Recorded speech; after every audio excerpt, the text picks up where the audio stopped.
Vous êtes-vous déjà arrêté un instant, en plein milieu de votre vie, avec cette sensation étrange et dérangeante que le monde entier avance à une vitesse folle, sauf vous? Ce sentiment que, tout autour, des vies s'illuminent, des destins s'accomplissent, des succès éclatent comme des feux d'artifice dans un ciel de fête, tandis que vous restez derrière une vitre invisible, simple spectateur d'un spectacle auquel vous n'êtes pas convié. Vous observez ces silhouettes qui dansent sous la lumière, et un murmure glacial vous parcourt l'échine. Et moi?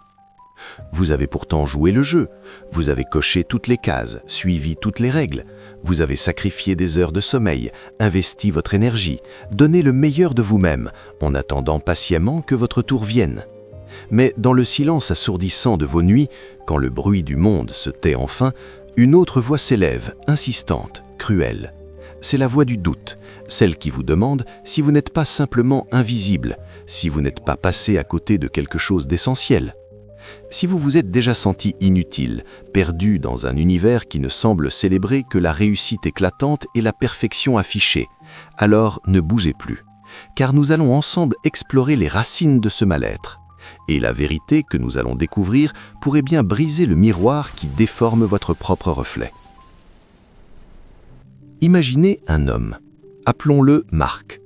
Au départ, Marc est une promesse, un de ces êtres habités par une flamme, une force créatrice, une ambition qui semble capable de sculpter la réalité elle-même. Il a l'intelligence vive, l'imagination fertile et cette détermination silencieuse qui forge les pionniers. Mais chaque matin, à son réveil, un rituel insidieux s'est installé. Avant même que la première lueur du jour n'effleure sa peau, son premier geste n'est pas pour le ciel, ni pour lui-même. Il est pour cet objet froid et lumineux qui ne le quitte jamais, son téléphone. Et là, en quelques secondes, il plonge. Il s'immerge dans un océan d'images, un torrent de vie mise en scène, où le bonheur est une norme et le succès une obligation. C'est une avalanche. Un ancien camarade de classe vient de lancer une entreprise qui cartonne. Une ex-collègue publie des photos de son voyage idyllique à l'autre bout du monde. Un ami d'enfance annonce ses fiançailles dans un décor de rêve. Chaque publication, chaque like, chaque commentaire élogieux devient pour Marc une micro-agression, une piqûre qui lui rappelle non pas la joie des autres, mais son propre immobilisme. Il ne voit pas des amis qui partagent un moment, il voit des juges qui lui renvoient son propre échec.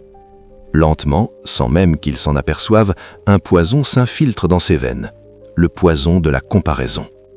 Il a commencé à croire qu'il y avait une course, une compétition universelle dont il n'avait pas reçu le mémo et qu'il était désespérément en retard. Son propre appartement, autrefois le théâtre de ses grands rêves, lui semble soudain terne et exigu. Son travail, cette passion qui l'animait, perd sa saveur, devenant une simple routine sans éclat. Marc ne vit plus. Il survit, dans l'ombre projetée par la réussite réelle ou supposée de tous ceux qui l'entourent. Il a cessé de regarder où il mettait les pieds, trop occupé à contempler les empreintes laissées par les autres, oubliant une vérité fondamentale, sur les réseaux de la vie, on ne montre que le brillant de la médaille, jamais son revers usé.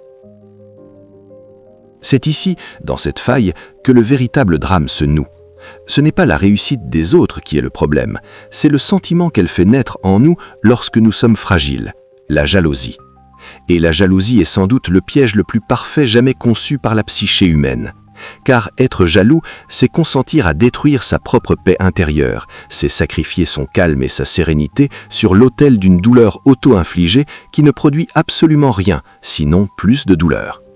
Marc est tombé tête première dans ce gouffre.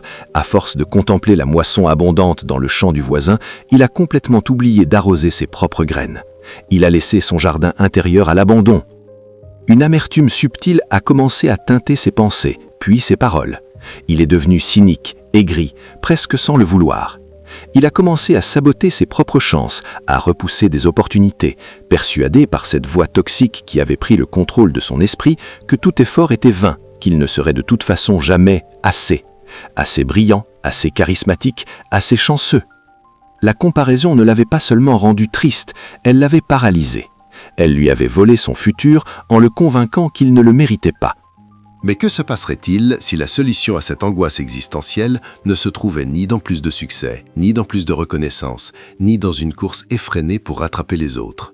Et si la clé se trouvait cachée, depuis des millénaires, dans un texte ancien? Une parole d'une sagesse vertigineuse, attendant simplement d'être redécouverte.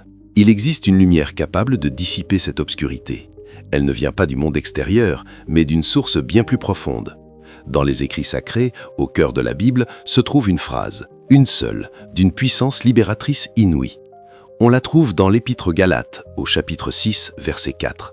Écoutez bien sa résonance. Que chacun examine sa propre œuvre.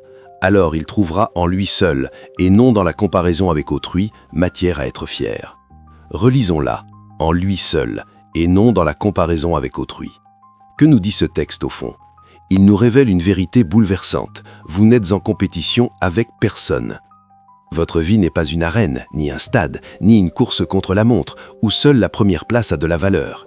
Le seul véritable succès, la seule victoire qui laissera une trace dans l'éternité, c'est de prendre la pleine mesure de ce que vous avez accompli avec les dons uniques qui vous ont été confiés. Votre parcours n'est pas comparable, car personne d'autre n'a reçu votre souffle de vie, vos talents spécifiques, vos épreuves personnelles et votre destinée singulière. Le Créateur de l'univers, le jour venu, ne vous demandera pas « Pourquoi n'as-tu pas été comme ton voisin ? Pourquoi n'as-tu pas eu le même succès que cette personne sur les réseaux ?» Il vous posera une question infiniment plus personnelle, plus intime, plus essentielle. Qu'as-tu fait du trésor que je t'avais confié ? Qu'as-tu fait de ce talent unique, de cette lumière que toi seul pouvais faire briller dans le monde? La jalousie, finalement, c'est avouer à l'univers que vous ignorez la valeur de votre propre trésor, alors qu'en apprenant à célébrer la lumière chez les autres, sans amertume et sans envie, vous faites de la place pour que la vôtre puisse enfin jaillir et prendre toute son ampleur. Alors je vous pose la question, non pas à la foule, mais à vous qui écoutez. Si demain, par un étrange prodige, tous les réseaux sociaux disparaissaient de la surface de la Terre, si plus personne ne pouvait voir ce que vous possédez, où vous voyagez, ce que vous avez accompli, si vous vous retrouviez seul face au miroir de votre âme, sans aucun regard extérieur pour vous juger ou vous applaudir, seriez-vous en paix avec la personne que vous êtes devenue? Quelle est cette chose unique en vous, ce talent merveilleux, ce jardin secret que vous avez laissé en friche parce que vous étiez trop occupé à regarder si l'herbe était plus verte ailleurs? Le bruit du monde vous soufflera toujours que vous n'êtes pas assez riche, pas assez beau, pas assez intelligent. Mais votre vie n'est pas une performance, c'est un dialogue sacré entre vous et votre Créateur. Apprenez à aimer la saison dans laquelle vous vous trouvez, apprenez à arroser votre propre terre, car l'herbe n'est jamais plus verte ailleurs, elle est plus verte là où l'on prend le temps, l'amour et le soin de l'irriguer. Votre chemin est unique, vos pas sont sacrés. Ne laissez plus jamais le reflet des autres vous faire douter de la beauté de votre propre voyage, car votre lumière est nécessaire et le monde attend, silencieusement, de découvrir ce que vous seul avez à lui offrir. Et maintenant, la vraie question n'est plus de savoir où en sont les autres. La vraie question c'est, qu'allez-vous faire, vous, avec ce que vous avez reçu? Peut-être que vous n'êtes pas en retard. Peut-être que vous êtes simplement en train de grandir dans une saison que personne d'autre ne peut comprendre. Alors aujourd'hui, faites un choix. Arrêtez de regarder ailleurs. Revenez à vous. Prenez soin de votre terre. Arrosez ce que vous avez laissé mourir. Redonnez vie à ce qui sommeille en vous. Et si ce message vous parle, alors ne le gardez pas pour vous. Partagez-le. Parce qu'il y a quelqu'un, quelque part, qui a besoin d'entendre exactement ça aujourd'hui. Et vous? Êtes-vous prêt à enfin marcher sur votre propre chemin?